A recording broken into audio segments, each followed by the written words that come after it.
la manière la plus rapide pour décoder les mots du corps. J'ai une petite astuce à te donner. En fait, moi j'ai 2 bouquins. Le Grand Dictionnaire des maladies et Louise Bourbeau. Pour moi, sont mes 2 interprètes en fait. Alors quelle différence? Tu n'es pas obligé de prendre les 2. Moi j'ai lu les 2 parce qu'on m'en avait offert un et l'autre je l'avais déjà acheté et j'ai vu les différences. Le premier, il te donne vraiment tu vas chercher par ordre alphabétique ton symptôme et après il va t'expliquer un peu globalement la partie un peu médicale, je ne vais pas trop dire ça parce que c'est pas vraiment médical, ça explique comment le symptôme est arrivé et ensuite qu'est-ce qu'il veut dire d'un point de vue plus émotionnel. Alors que Louise Bourbeau, tu trouves la même chose. Normalement, tu dois trouver la même chose. J'ai vérifié sur plusieurs trucs. Tu as les mêmes composantes, sauf qu'elle, elle classe ça en cause émotionnelle, cause mentale, et il y a même une partie, qu'est-ce que tu as besoin de combler en fait? Qu'est-ce que le symptôme vient dire exactement de ce dont tu as besoin? Et tu as même, pour ceux que ça intéresse, une petite partie spirituelle. Donc je trouve ça intéressant parce que il y en a un qui est vraiment très complet, qui est plus technique, je dirais, et l'autre, il est classé vraiment avec différents facteurs.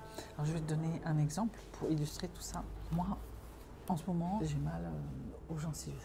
La gencive qui est très enflammée et tout ça. Bon, il y a des causes, c'est un truc de famille, mais il y a aussi, je viens de lire gencive et je vois que c'est la gencive, c'est ce qui sert de support aux dents en fait. Quand tu as les dents, l'implication de ça, c'est que si tu ne soignes pas, tu as les dents qui se déchaussent. Alors il y a d'autres symboles aussi, les dents. Mais là aujourd'hui, on est sur la gencive et ça dit que d'abord il y a un aspect gencive supérieure, gencive inférieure. Gencive supérieure, c'est rapport au père. La gencive inférieure, c'est la mère. Et c'est intéressant parce que je me suis fait opérer il y a quelques années. Là, je me suis fait une greffe de la gencive. Et du coup, c'est nickel. On m'a dit que ça ne bougerait plus jamais. Et comme par hasard, ça a correspondu à peu près au moment où j'ai fait le point avec ma mère. Et on est reparti sur d'autres bases. Donc, vous voyez, base des dents, base de discussion. Quand vous le regardez comme ça, il y a un éclairage sur votre life. C'est un truc de malade. Et là, je suis sur la gencive supérieure. C'est le rapport au père. Alors, mon père étant décédé, je ne sais pas trop, je n'ai pas trop creusé cette partie. Ce qui m'intéresse, c'est autre chose. Ça dit que les mots de gencive, ça indique que je suis prise face à une situation ou une personne et que je m'entête à rester dans le passé. Et je ne peux pas m'empêcher de faire un lien avec la vidéo que je vous ai faite sur YouTube, la dernière, qui parle de cette discussion qui est en train de changer ma life par rapport à une colère, par rapport à une rupture, par rapport à quelque chose que je dois digérer, et j'ai tout le corps qui parle. Donc là, on est à la gencive. Donc c'est vraiment intéressant parce que c'est sur une décision, ça met une décision que j'aurais dû prendre. Alors soit je ne l'ai pas prise, ou alors je l'ai prise, mais j'ai du mal à l'assumer. Donc, on y croit ou pas, moi je ne peux pas n'y voir qu'une coïncidence. Je trouve ça tellement parlant, ça me parle tellement. Et alors, ça c'est dans le livre, celui-ci.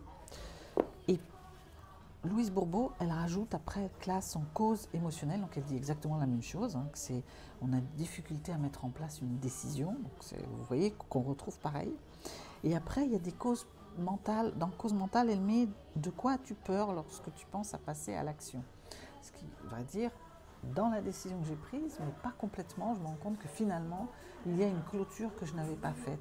Et ça m'invite à aller regarder et observer quelle est la peur qui s'est cachée là, qu'est-ce que je risque au fond de clôturer ce truc, de quoi je vais manquer, quel est le vide que j'ai peur d'avoir et qu'il faudrait combler. C'est par rapport à ma situation.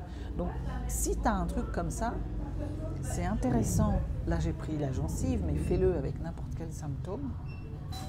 De regarder, le petit truc de ça vient parce que, qu'est-ce que tu as fait et tout. Parce que moi, pour ma gencive, je me fais quand même des bains de bouche, j'essaie de soulager. Et j'ai toute une partie émotionnelle. Qu'est-ce que je fais? Eh bien, je suis allée interroger déjà, mettre de la lumière, prendre conscience de ce que ça venait dire. Donc je suis revenue sur ma discussion, j'ai revu où est-ce que j'en étais, je vois que tout le corps me dit que je suis au bon endroit et qu'il faut vraiment travailler dessus.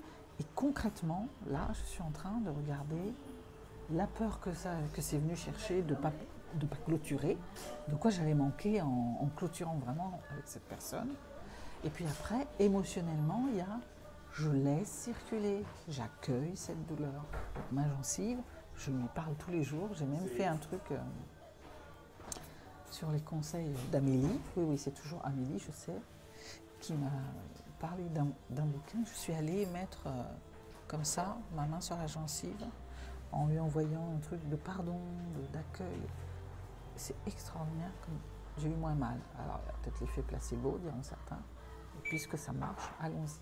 Et maintenant, j'accueille, je laisse circuler progressivement. C'est en train de s'apaiser. Et curieusement, ça s'apaise physiquement. Chaque jour, c'est un peu mieux. Et quand je regarde psychologiquement, émotionnellement, ça va de mieux en mieux. Je suis en train de vraiment digérer cette douleur. Donc, voilà, si tu as envie d'un petit peu avoir des éclairages sur que viennent dire tes douleurs, tu peux regarder tout ça. Et si tu n'as pas envie d'investir dans un livre, tu peux aussi taper sur internet symptômes de tel truc, tu auras au moins quelques pistes de réflexion. Voilà, j'espère que ça t'aura aidé. Regarde-toi bien et analyse bien et correspond avec ton corps. À très vite.